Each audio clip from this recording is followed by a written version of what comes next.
Hey everyone, guess what? We're here with more people. Dawn and Dandy Brown from Lorquin's Admiral. What a fantastic album this is. Like, I I, I appreciate it. can't I can't speak highly enough about it. It's enough alike where you're not like out in left field, Mm. but also enough apart where everything it has its own unique sound, which I really, really enjoy. Mm. Well, Thank you, we appreciate Tom. it, Tom. Thanks a bunch. It's not like we mind being out in left field. We actually kind of kind of try to go in that direction often, but really appreciate the kind words. It seems like a lot of folks are very excited about the record, including us, and we had an absolute blast making it. Awesome. So when you went started writing it, Mhm. like what was that like? Did you both say, you know what, we're gonna sit down and do this? Or did you have a bunch of songs together already? You're like, you know what, these would be cool together. Well, there's a lot of tentacles that go into how the record was made, actually. Goes back to about 2017. The guys from Sons of Alpha Centauri out of the UK, they reached out to me and they were putting together a record for a project called Yawning Sons. And that was comprised of the guys, Nick and Marlon from Sons of Alpha Centauri, and the guys from Yawning Man. And so they'd done one previously, I think back in 2009. And so they decided to do another record and they reached out and said, "Hey, do you want to contribute to this collection of music?" And they sent me a few tracks and I was like, "Oh, this is tremendous. Such great aural soundscapes." And, that's what they do. And I was like, "Yeah, man, I definitely want to be a part of it." And I don't think they quite thought that I wanted to sing on it. I think they contacted me to play bass on it or guitar on it or something like that. But I was like, I really, really want to sing on these. And they were like, "Okay, let's go for that then." So I got to sing on a couple of songs on that one, and Dawn did some backing vocals on that one as well. And we just felt such a comfort and camaraderie doing that together that at the end of that project, Nick and Marlon again brought up, "Hey, let's do a full length with just this, and let's put together something with this." So we started passing riffs back and forth, and next thing you know, we had a record's worth of material, and that's basically how it came together.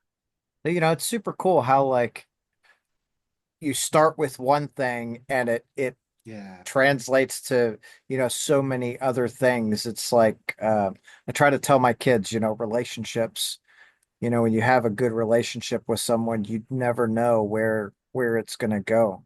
There yeah, might be another project in the works, or like my daughter likes to draw. And like you might have someone where you're like, oh, I'm gonna lay it out like this, and someone else comes in and goes, hey, cool, I'm gonna add blah blah blah, and all of a sudden it's this amazing masterpiece that you weren't expecting. yeah, yeah, no Yeah, doubt. it's all cumulative, you add to it piece by piece, and then at the end Mhm. you've got this whole album. Yeah. I do need to say, Dawn, your voice is like spectacular. Oh, thank Um, you. I Thank you I very agree. much. I was like absolutely blown away. And of course, I love Dave Angstrom. So, Yeah. you know, his guitar playing. So like every time it came in, it's like, oh, Dave, I know that. I You know how can't you miss play. that tone, Yeah. man. That guy has tremendous, tremendous tone. And I've worked with Dave since, gosh, 1995. I helped produce the first Superfuzz record. Yeah. And from the moment I heard that guy play, I was just like, "Oh my gosh, this guy is incredible. He's one of the best, just where he goes with everything, not just tone, but he just has a sense for what fits the song. Yeah. And that's just key, He is, and what a soulful player too. indeed. Mhm. Um, and one of the Indeed. nicest people in the world. Like, Yeah. Yeah. Yeah. Like I said, I've known Dave a long time and we've been best buddies for many, many years and worked on a lot of projects together. I think every time he does something, he finds a scrap for me and throws me on one of his records. And we do the same, with Fizz Fuzz or something else like that. We'll give him a call and say, "Hey, this song needs a lead." And he's always so gracious and ready to step up and do something and help us out. That's awesome. Yeah. That's so how did you and Dave meet originally? Oh my goodness. Well, in the early 90s, I was playing in a band called Doc Ellis out of Cincinnati. And Doc Ellis, we did some things with that band. It didn't quite, it kind of petered out towards the end, but, we ended up signing a developmental deal with Capitol. And we did an album for them that they ended up not enjoying that much, so they didn't release it. But they we made enough out of that developmental deal that I was able to open a recording studio. And so I knew of Dave, and Dave knew of Doc Ellis, and we ended up doing a couple of shows together. And that really kind of went over the hump once he was doing that first Superfuzz record. And that's when we really developed a much, much closer friendship. Oh, that's awesome. Yeah. Man, that's so we look back at it now and it's like, man, that was Mhm. so long ago. But, Don't thank you. but Well, the yeah, like I guess it is.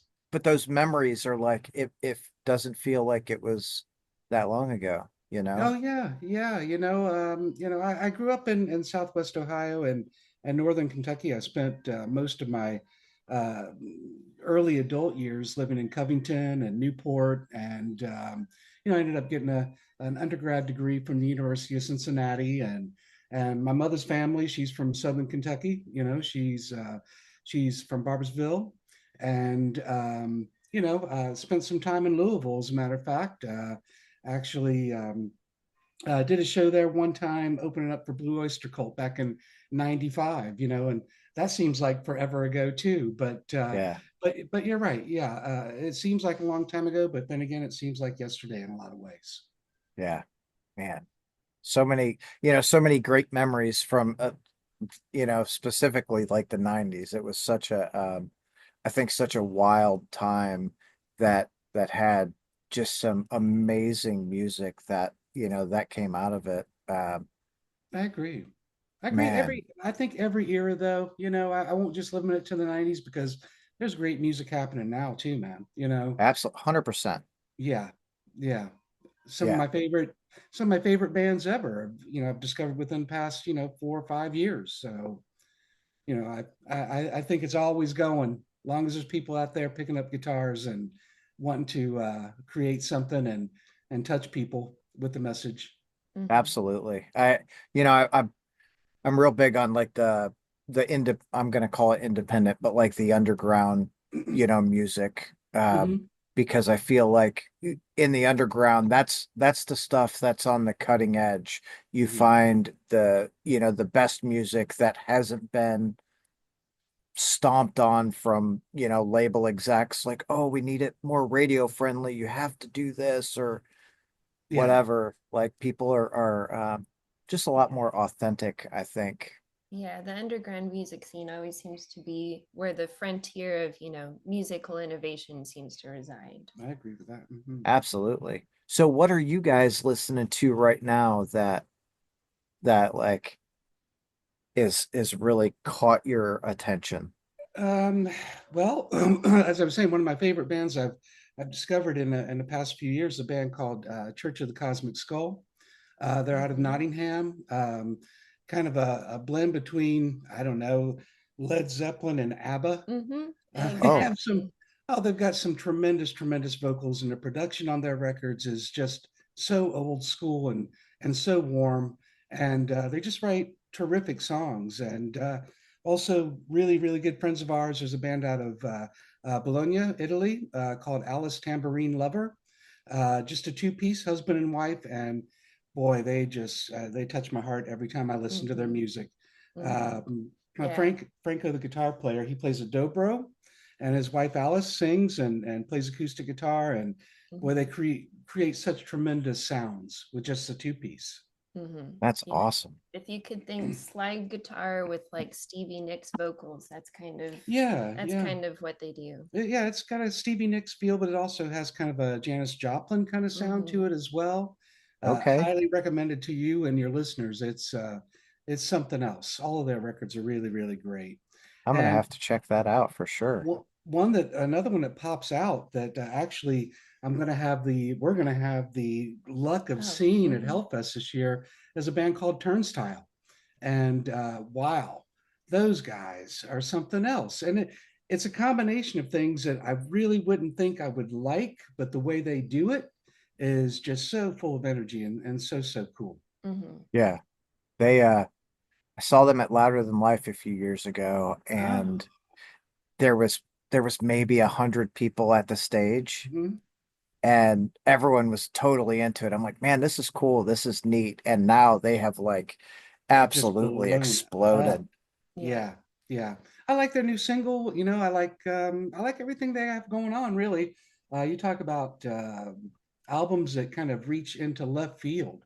They'll have some kind of they'll have stuff that It's uh, like it's a unique confluence yeah, of elements that they yeah, put yeah. together. Stuff that's totally accessible, but then stuff that's really kind of out there and Yeah. soundscapey. And, I really like what they're doing. So, like I say, man, I'm always looking for something new and something that is exciting and something that's different too. There's so many clones out there too that you got to weed through. Well, Some genres are after really cluttered.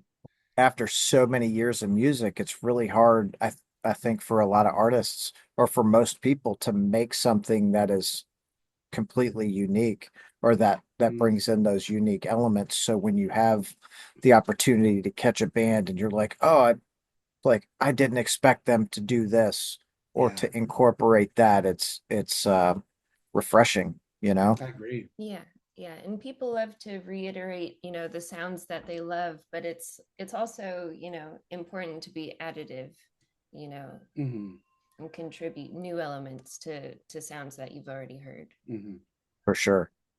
So what about you, Don?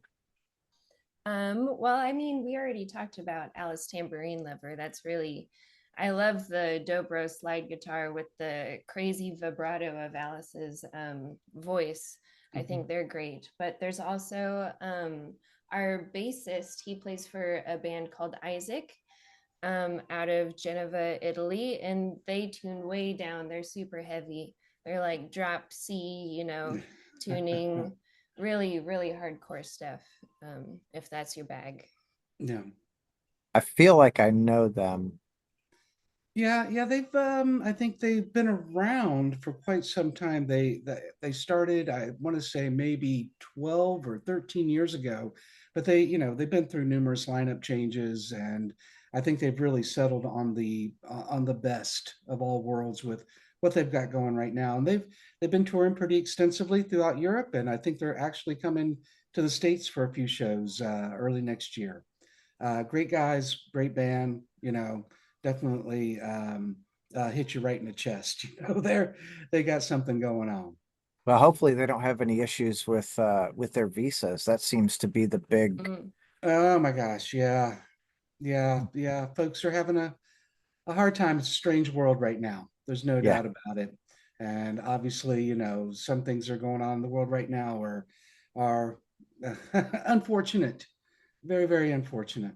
Um, but we shall persevere. There's no doubt about it. that's exactly it. Yep. Doesn't matter what's going on in the world. We got to keep chugging along, you know? yeah, the show must go on. Yeah. Um, so I also have to say, Dawn, I absolutely love your photography. Oh, thank you. Thank you so much.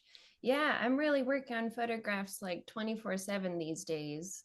I work at a photo shop where I'm the lab technician. So I develop people's film all day long. I scan it, I print from it, I Photoshop it for them. And then I get home and I do the same exact thing for myself for the next 6 hours until it's time to go to bed and do it over again.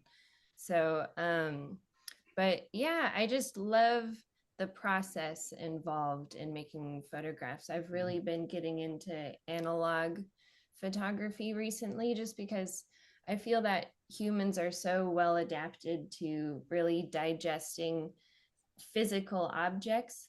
And so when it comes to film photography, I think you can really appreciate the there-ness of the photo more so than you could in the digital realm. Not to say that digital hasn't had its advantages in the medium, but thank you. That means a lot. Yeah, Yeah. she's a genius photographer. Let me just step in here. I might be a little bit biased, but every time I look at her work, the the the elements within her photographs that draw your attention are so unique and so enlivening. And I've loved her work ever since we met Ah, on the tennis court. But well, you've been a great subject as well.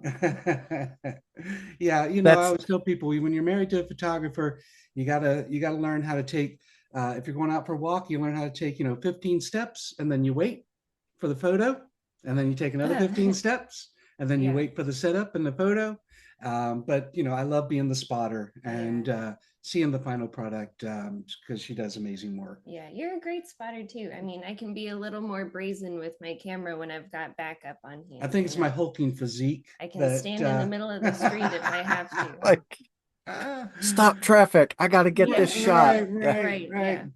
Yeah. It's good to have a team member with you. Yeah, so we'll go out. She'll grab her camera, her 4x5, or her Mamiya or Yeah. something like that, Yeah. and we'll go out and just look at places and take photos of places and just make a day of it. Yeah. It's awesome to be a part of that, help her with that project and be a part of it with her. It's really, it's really cool from the outside to watch. So my dad, I grew up in Detroit, and my dad was an auto worker for, 30 years or whatever it was. And when like towards the end of his career, he started really getting into photography, and like to see the progress of his photographs. I mean, I think he lived probably 20 years after he retired, and started like a art community where Oh, where he was nice. living, and all this stuff. Mhm. So I say that because like I love to see what he was seeing like Mhm. through his eye. Yeah. You look at it and you try to digest like what did he see here? And sometimes it was like, man, this was just a really cool like color palette, or Mm-hmm. Hmm. the fog with the barn in the distance just looked so Right, awesome. right, Um, right. so it's cool for me to like see you enjoying that, like, or doing that way before you retire, so Oh, yeah. Mhm. it's like, Yeah, a big part of photography and art in general is just like being your own archivist, and you kind of also have to wear a documentarian hat as well. Mhm. And so it's just great looking back and kind of seeing the behind the scenes of our music together Mhm. being solidified and archived, in my work as well. Mhm. It's amazing to go back and look through like just the thousands of photographs that we have together. Mhm. Mhm. that's And awesome. just to work with someone that has such an eye for for the visual, it has come so into play with everything we've done musically, as far as videos, as far as she was saying, photographs of what we've done, and all of that document that we're creating. Not only around the bands but around our lives, and I think it's such a beautiful and wonderful art, and I'm so honored to be with someone that's so great at it. Man, look at you, You're love kind.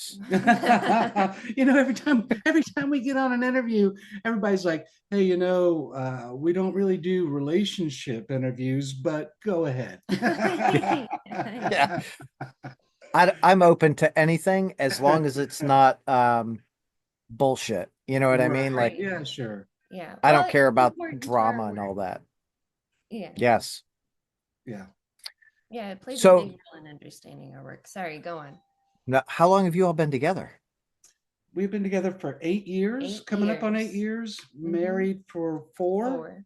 Yeah, Mm-hmm. yeah. It's been the most incredible 8 years of my life. All started with a challenge on the tennis court, right? Hmm. Dawn had a You almost broke your finger that did, match. I did. Dawn had a long Yeah. history of playing tennis, and I hadn't played the game in 20 years. And I I don't want to say I made the mistake, but I made the mistake of challenging her to a match, and it was the most humiliating sporting attempt I think I've ever made. I mean, I was falling all over the court, but we've continued to play, and it's such a passion Yeah. for us. We Luckily, you were very charming as you almost broke your finger. and we just discovered after playing and after our matches that we just had so many common goals and so many common attitudes, and our outlook on life and what we wanted to do in the future was just so simpatico, and it was just the perfect thing for us. And suddenly it's like, well, we both play music, we both play guitar, why don't we sit down and try to do that too?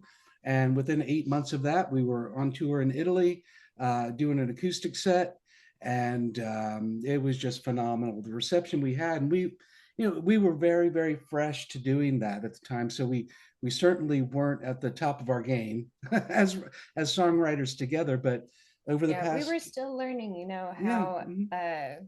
how our musical tastes align, And but over the that going. past 8 years of writing music together and also playing tennis together, I've slowly caught up to be able to win a match or two Mhm. here and there, and we've definitely developed a songwriting craft together that I just enjoy thoroughly. That's awesome.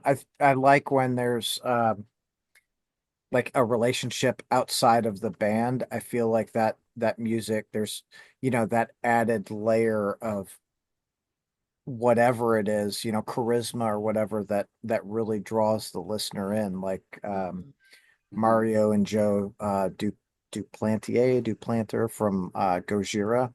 Mhm. Like, those two, they they play so well together. When you see them, it's just like, oh my gosh. Yeah. Like, Mhm. Mhm. It's a great foundation to build, a creative craft on top of, because there's just this level of trust that we have Mhm. that we're much more willing to share our ideas and kind of not have that ego in front of, to protect the idea. We're really Mhm. on board when it comes to using each other as a soundboard. You know, when it comes to criticizing each other's work, we know that it's always for the purpose of producing something that is as good as it can be. And definitely, it's the there's no competition. I can't tell you how many band situations, especially when I was younger, that I've been in where somebody brings something into the fold, and they just they hold on to it so tightly that they can't be open to some other idea or moving it off in a different direction. And part of our writing process is, okay, here's something I've got, what do you got? And sometimes the other person has something that works, sometimes they don't.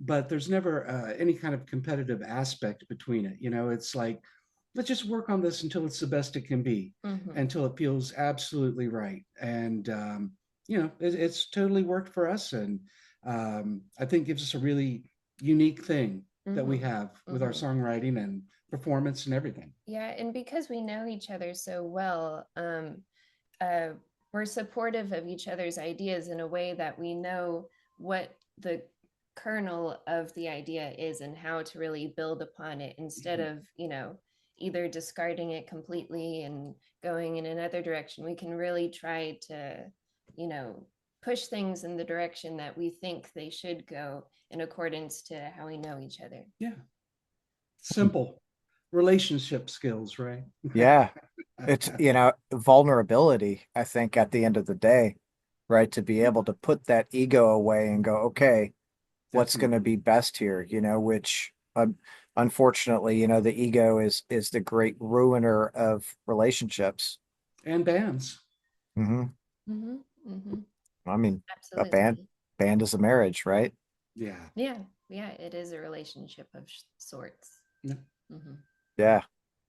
So wild to think of that. Hmm. Hmm. When you guys started like playing music and getting into art, did you realize that you'd have to have some business knowledge or was that like just a surprise? Well, oh my gosh, I won't say that I've always been the best businessman for my music or for my art, because I'm often willing to sacrifice so much of whatever resources I have to push that art forward. I think I've made some wise choices business wise, but we're not the type of band, or we're not the type of artists that are out on the road 180, 360 days a year. When we do go out, we kind of make it a special occasion where we're not really worried about bringing in a huge income. We just try to break even if we can do that. But we often look at things as great musical or great art vacations as well. So I would say in our professional lives, Dawn as a lab technician, and I work for basically a nonprofit that helps, homeless people and things like that here in the city. Um, in our professional lives, I think we do pay a lot more attention to that kind of business angle. But in our art, we're always willing to sacrifice something if it means Mhm. something to us artistically and something we want to create. So, I don't really, I don't think I really answered your question, but I think, it's a balance of how you perceive success. What is success in the end? How do you want to live your life? Do you want to hold on to every quarter, your whole life? Well, I think as you get older, that's not a bad idea, but sacrificing your whole life for the dollar, that's not our bag. Yeah, Right. yeah, we do it because we have a certain passion for it and we love it. And we're certainly aware that if we wanted to do it in a way to where we would make money off of it, we really would have to do it 24/7 all of the time. Hmm. And that's a whole nother way of living that we work all the time. And so Hmm. um because it's a passion project, we're okay with having it be like a vacation that we can really enjoy when we do go on tour, and we have that approach to it. And definitely, I've done projects that have been, financially successful on some level. I mean, Hermano certainly can get out and do things if we want to. There's a certain level, a certain aspect of, uh, I won't say profit, but, financially breaking even with that band. But there's other bands that just simply hasn't happened with in my life, but I was just as dedicated to them, Yeah. because I love the art. That's what I love to do. Well, and I think that's where a lot of people don't really understand. Like when you get into it, when you're doing any kind of art, it's what is the ultimate goal? Is the ultimate goal for it to be profitable or is it to be enjoyed? Hmm. Yeah. Right. And And I guess there's some level where you can get a little of both, but I think the biggest part of the success is your left hand there, to be enjoyed, and to make you grow as a person, to be able to put in some sort of media these passions and these emotions and these feelings that you really need to get out of yourself, and maybe not just to share with other people, but just to really for yourself, to be yeah. able to express that and maybe create something that is that expression. Yeah, we have like a compulsion to do it. Like we kind of have to make music. And so we do it because we have no choice. We have no choice. I can't, I'm gonna die if I don't do it. Like Yeah. I absolutely understand that, you know. I don't play music anymore. I probably haven't in God, it's probably been 15 years since I really picked up a guitar. Mhm. Real quick, I quit because my when I left my ex, she Mhm. got rid of all my equipment. Oh, And I was like, okay, that is that's my sign. Like oh, I need to not be so involved in it. So world wow. just changed a little bit. Yeah. Well, But everybody follows their own path, and there's no, I can't demean anybody's path except for maybe white supremacists, or right. something like that. but Yeah. everybody follows their own path. And as long as you're genuine and true, and you find what moves you and what makes you feel good inside and fulfilled and successful, then you've been successful. Mm-hmm. Mm-hmm. Agreed. Yeah, Well Absolutely. and said. man, what you're doing right now. I mean, I can't thank you enough for, helping us to spread the word. In this day and age when we're losing venues, when it's so much harder for bands to get out there and do things, you are playing such a crucial role. I mean, I've watched your show. Absolutely. I've watched many of the episodes, and Thank the you. the venue and the outlet you're giving to these artists is priceless. And so, I can't encourage you enough. You are doing something tremendous. Oh, I appreciate that more than you know. I'm not going to stop because I like talking about music all the time. Right Like, on. And I taught high school for about 20 years. Some in Kentucky, some in Ohio, some in Florida, the majority of it in California. And dude, I absolutely loved going into a classroom every day and talking about literature all day long, And I couldn't believe that I was getting paid to talk about literature, all day long because yeah, it was so much fun. Now, the last 3 years, as with many teachers, I really began to experience burnout, because you carry so much of 180 students every semester, and all their problems and everything in the community and the pressures of the community and trying to be a paragon, because the teaching profession calls for that. Mm-hmm. And it can be a thankless job. And it just wears you it down. is a thankless job, I think. Mm-hmm. Yeah, but I loved it, and so I can totally empathize. If you love something, you have a passion for it. If you're getting paid for it, more kudos. But even if you're not, if you're doing it, it makes you feel good, it makes you feel fulfilled and successful. That's the ticket. Mm-hmm. Mm-hmm. Yeah, for sure. Okay. So much for all the good stuff. No, just kidding. Let's go back to the album. Is it it's self-titled, is that correct? That is correct. That is correct. Mm-hmm. Yes. We we kicked around a whole bunch of names for that band over the couple of years that we worked on it. Every month or so, we would all throw ideas into the hat for what should we call this? We need a moniker for it. And very early in the process, I was just looking through a page on Lepidoptera, and I came across Lorquin's Admiral, and I was like, wow, that really sounds kind of cool, Mm-hmm. And so that went into the hat, and it stayed in the hat. And every time we would go through that dropping names in there, it remained. And at the end of it, it just seemed to fit. Yeah, and for those who don't know, that's the name of a California native butterfly. Mm-hmm. The most beautiful butterfly, in my Yeah. opinion. It has, That's what's on the cover, right? yeah, Yes. it has such tremendous markings, and it's also for people that watch this, go out and do some research on the Lorquin's Admiral.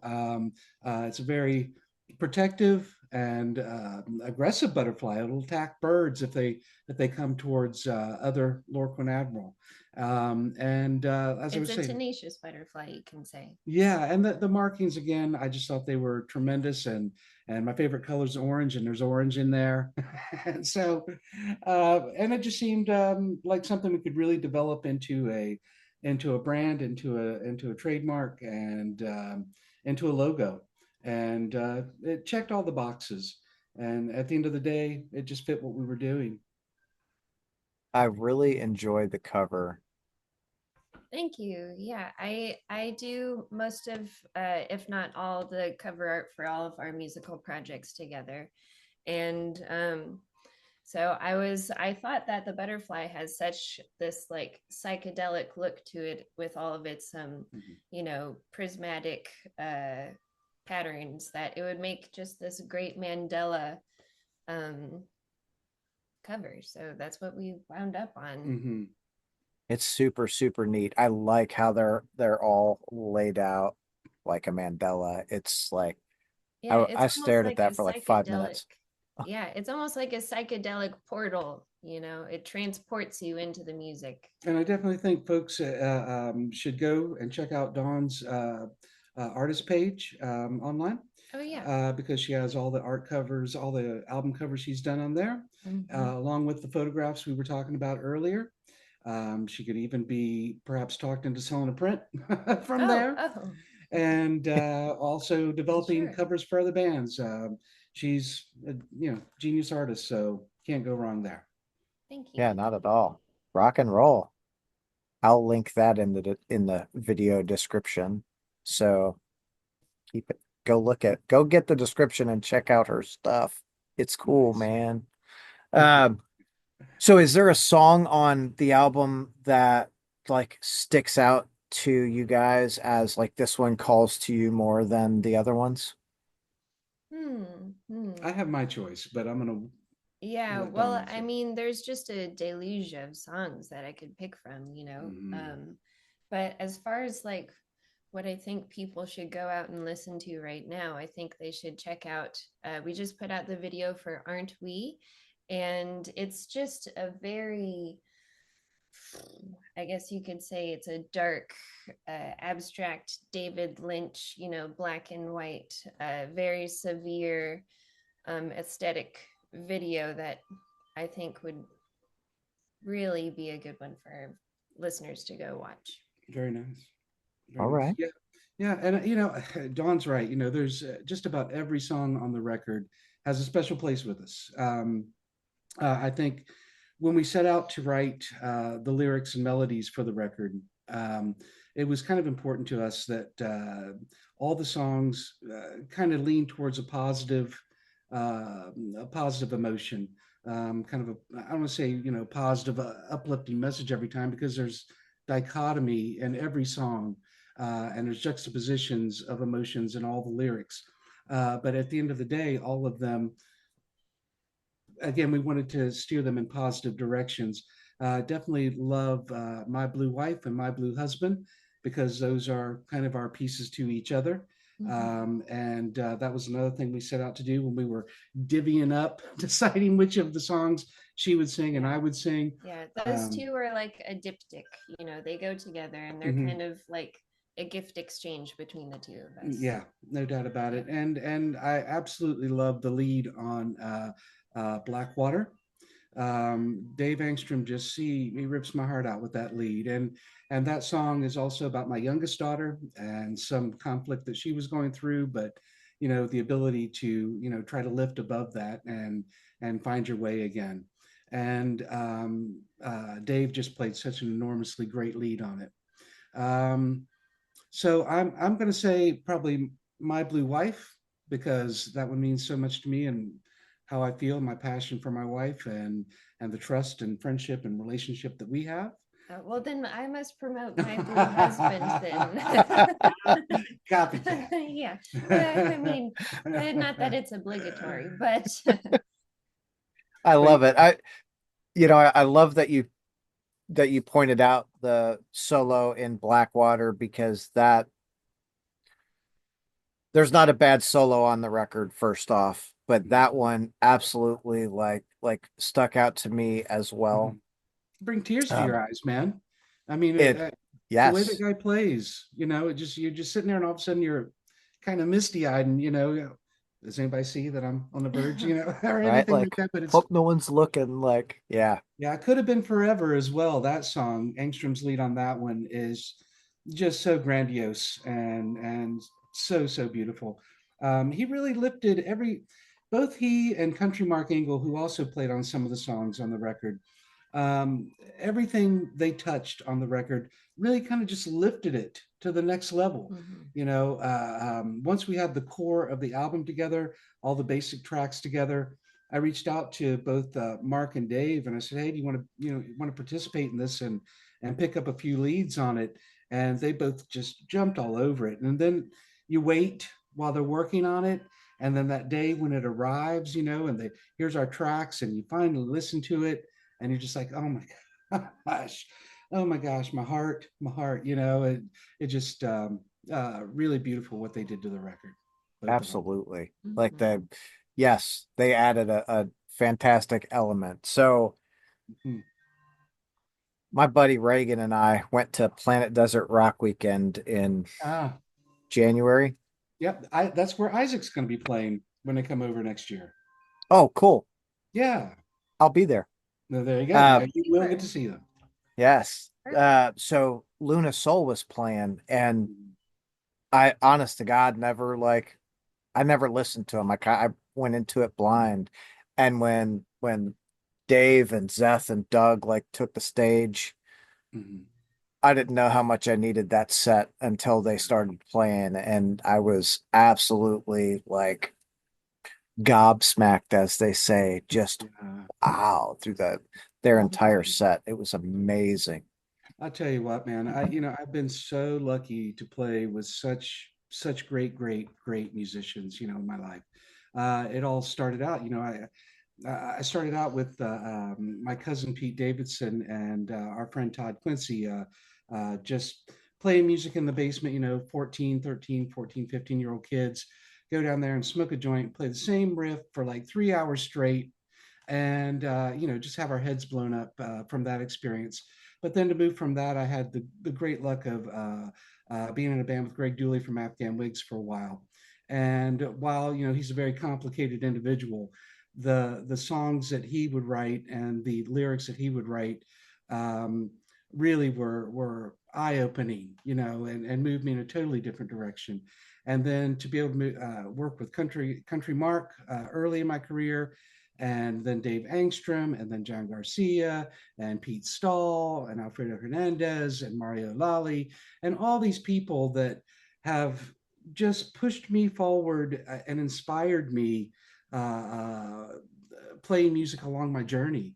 It's just a beautiful thing. And all of those people that I just mentioned have given me that same feeling that Dave gives me when he plays, that just lift you up and make you feel like you're in a totally different place. The thing that music does, maybe maybe I'm a little bit older, but the days back when I was a kid and I would get the LP and I would sit and put that on the record player and have the album cover in front of me and just drifting off into that other world. That's the beauty of and power of music. Yep. I know it's also got its place in elevators and department stores and doctors' offices and modern country concerts or whatever, where it becomes kind of just background noise and fuzz and stuff like that. But there's also moments in music that you find that are, man, they're up and beyond. It's like Yeah. heaven on earth. That's, I one of my favorite things about like current day is the accessibility and the tangibility of like records coming back where you can do that. Mhm. You can just grab the put the record on, grab the artwork, and you're looking over the artwork and liner Mhm. notes and lyrics, and Mhm. it's an experience. It's so much more than just, well, I just want to listen to this song while I'm driving down the Mhm. road. Like, no, it's I think that brings us kind of full circle back to Dawn's photography, and what she was saying about the print of a photograph, not just a digital shot of something, but to be able to hold that and to see the grain in the photograph and to find that focal point that is such a mystery maybe at first, but when you find it, you're just like, oh my God, that's what she was shooting for. And to just have your mind blown by that moment. That's art, man. That's yeah, that's you Yeah. walk through the Vatican Museum or through the Louvre, and you get those moments over and over again too. Hmm. That's the beauty of Hmm. art. Yeah, it's the process of distillation and really, making an all-encompassing experience. Mhm. man, I fucking love this. Mhm. But it is, and I was saying earlier, my dad's a photographer. You walk through my house, and I've got a few of his photographs just like hanging on, and it's cool to see people like walk down the hall and catch one of his Mhm. photographs and stare for a minute. Hmm. Yeah. Hmm. It's like, Yeah. man, it's cool that you could have that tangibility, I guess, for lack of a better, term, Mhm. that someone can just look at, and it's not a computer screen in Yeah. front of them. Hmm. Like, Yeah. It's a beautiful thing. Hmm. yeah.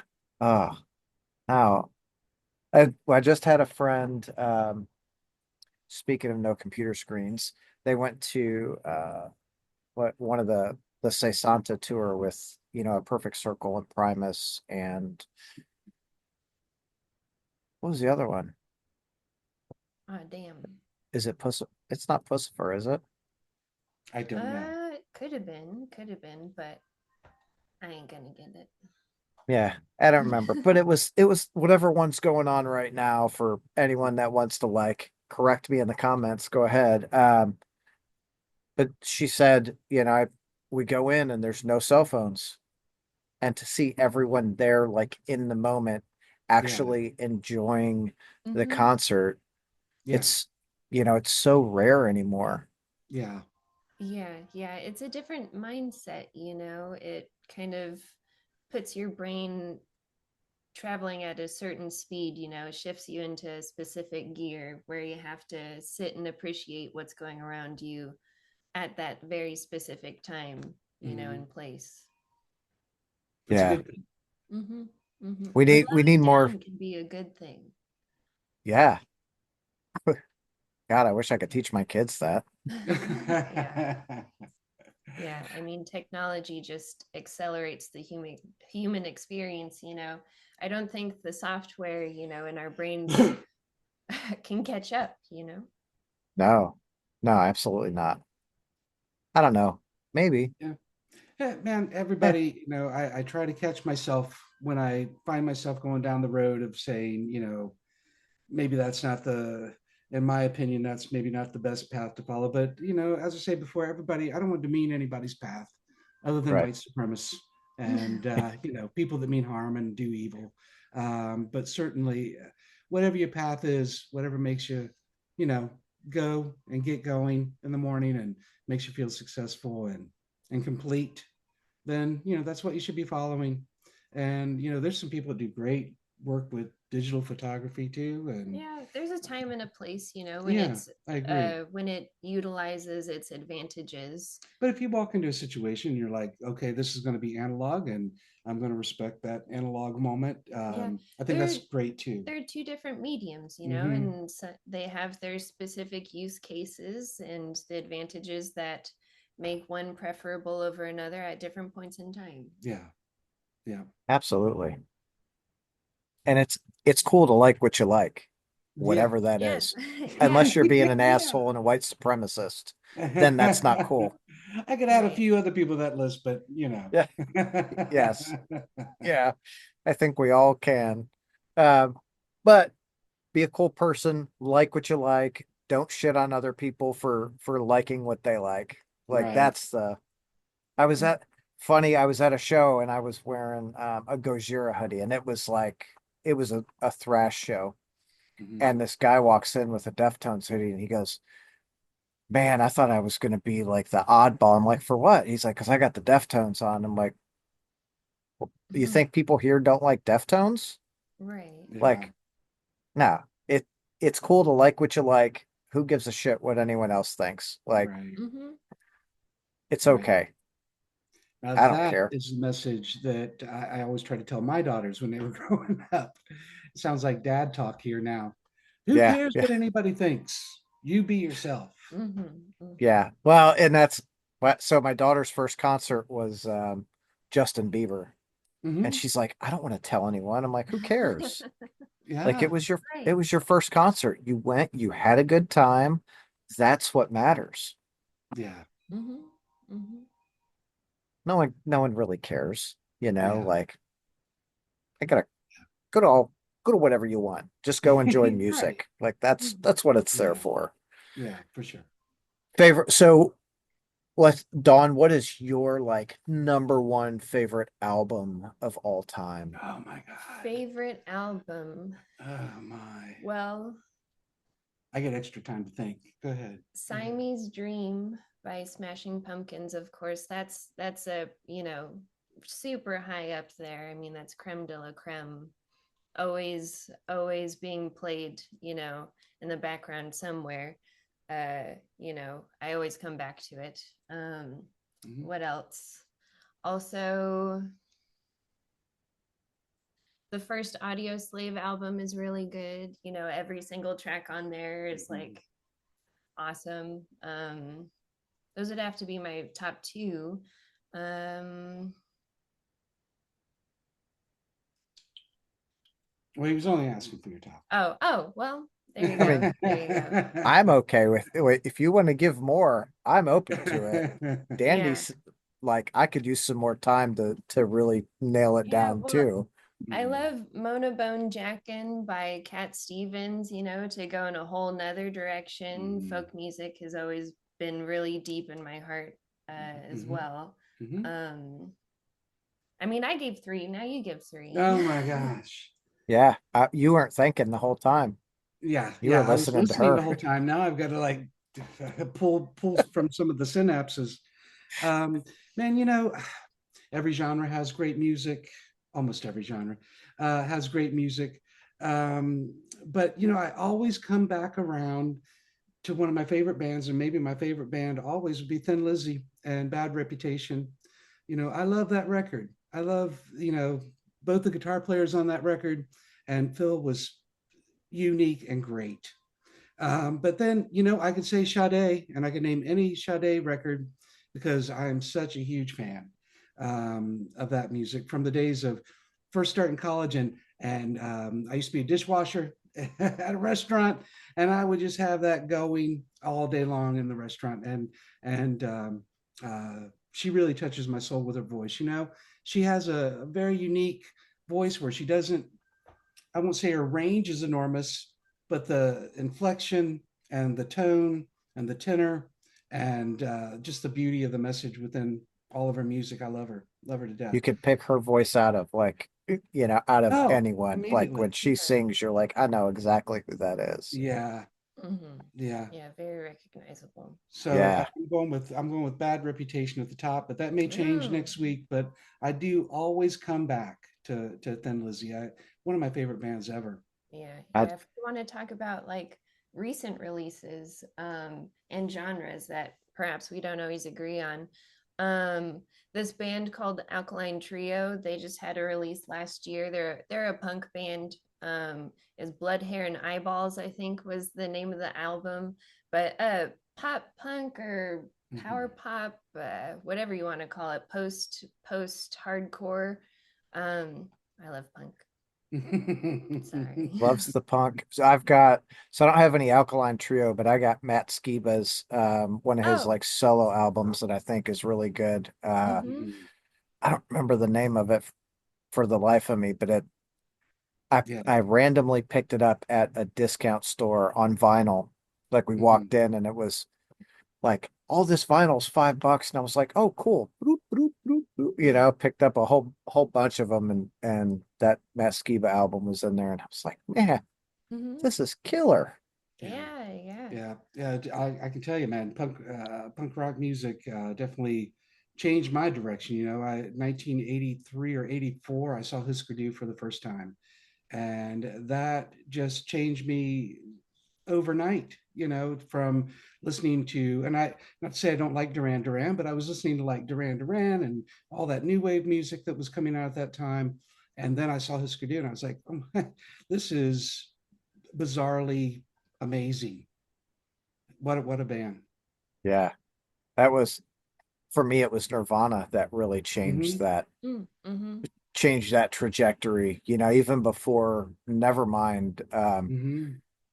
So I told you I grew up in Detroit. Well, my Hmm. dad was a leather worker, and that was like his side thing. Well, there's this metalhead that hung out at the 7-Eleven a block away that was like, hey, will you make me these Oh like yeah, yeah, yeah. Like some arm things with gauntlets. spikes? Yeah, like Yeah. uh-huh. And my dad's like, yeah, that's cool. So Hmm. he started turning me on to like heavy metal at a Hmm. real early age. I mean, we're like those first days of like Slayer and Oh yeah. Metallica and Iron Maiden. He's like, Hmm. this is where you go. And I went that route for so long. And then 89, it was years later. We hadn't talked in a year or two. I'm Hmm. walking through town and he's like, hey, I got this record at the house I think you'll really like. He's like, I don't really like it. All right, cool. So I go to his house and he Mhm. hands me this tape and it was Bleach. Mhm. I saw them on that tour as Mhm. well. Wow. Man, They were tremendous. Hmm.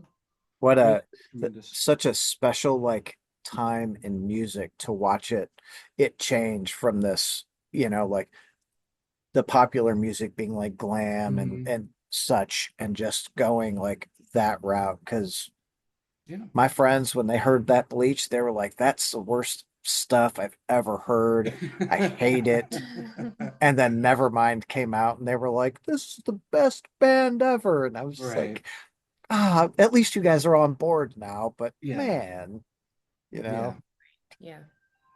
Back full circle again, early 90s music. That was life altering for many, many people, for the world, musically, for sure. Hmm. yeah. Yeah, it's really cool to watch like through the different eras of music, like the things that really take off and like Mhm. change the popular like trajectory of music. Mhm. Right now I'm having a lot of fun watching Knocked Loose. Just so they're from I'm gonna say Louisville, but they're Mhm. like, Louisville area Mhm. hardcore band and uh God, they had some video or some clip of one of their videos like go viral Mhm. and they blew up. So like now they went from playing, I don't know, probably 700-800 cap rooms. They're like looking at 3 to 5 thousand now, Yeah. which is awesome. Playing like Jimmy Yeah. Kimmel and Mhm. it's It's like, nice to man, see a band grow like that from Hmm. the beginning. Yeah, yeah, absolutely. love it. Absolutely love it. Like good for them. Yeah. Hmm. Hmm. Every time I see them, I'm like, good for you guys. You put in the work and you're doing the thing and you are not sacrificing what you think your art should sound like. Yeah. Hmm. Hmm. That's the important thing. Yeah. Okay, when does the album come out? June 27th. Pre-sales are happening right now at Argonauta Records, and everybody will start being able to get their fingers on some vinyl here within about a month and a half. So yeah, we're super excited. I was just communicating with the fellows over in Kent earlier today, and it's like, hey, 1 month to go. Hmm. After working on something for a couple of years, it's always a great feeling to finally, you know, set it Absolutely. Yeah. free. Yeah. But yeah, we're tremendously excited, and it seems like a lot of folks are genuinely into what they're hearing, and that's a good feeling too. That not only do we have the success of completing this project that we love, but a lot of people are expressing their joy with it too. So that's great. I think it's a really great summertime record too. The whole Hmm. vibe and feel Hmm. and sound of it. So it's coming right at the right time for us. Yeah, absolutely. Um it's a beginning of summer record. Like I think so too. Yeah. it's not too hot yet. You can Yeah. still like enjoy the windows down or top down in the Jeep or whatever and just jam out to it. Absolutely. Right, Hmm. right. And the messages, like I was saying, the themes that we were shooting for are more, we try to find something uplifting, positive, glass half full, which gives it that kind of summer feel to it Hmm. as Yep. well. And we'll reserve the winter for the tragedies, but Yeah. this record certainly is a joyful experience, I think, for us and Yeah. hopefully for everybody else. Yeah. Summary and rife with optimism. Ooh, that's a good way to put it. I like that. Look at you. You're such a wordsmith. Oh. Wow. Yeah. That's awesome. Do you get are with the vinyl, are there going to be different variants of it? I don't think in the first press. I think the first press of it is all going to be on the what color is the vinyl? I believe it was called garnet, Garnet. was the specific color combination we went with. Yeah, yeah, and I think Yeah, very everything. warm, sunburst like. orange. And the whole pressing, the whole first pressing is that color. I don't even think they did any black vinyl No. with this one. So every one is a special one. So they really don't do a lot of black vinyl anymore. Yeah, yeah. I Why? just yeah. Why when there's all these colors I available? think it's kind of got a classic look to it. I Of don't mind course, pulling out yeah. a black vinyl every now and then. We just reissued all the Orquesta del Desierto catalog, and that came in both colored vinyl and some black vinyl. And I thought the black vinyl was pretty cool as well. So take what we can get. Make all the vinyl you can, whatever Make it color. make it all Make the one for colors. everyone. Like, I like what they do is like, oh, we're gonna do they take all the like the leftovers and they're like random colors. Hmm. People are like, what color is this? Random? I don't know. Yeah, Mystery color. yeah. Yeah, you gotta pull it out and see. Like, oh, his is more blue. Yeah, I don't know. It's Yeah. surprise. Okay. Dawn, Dandy, thank you both very much for your time today. I cannot thank you enough.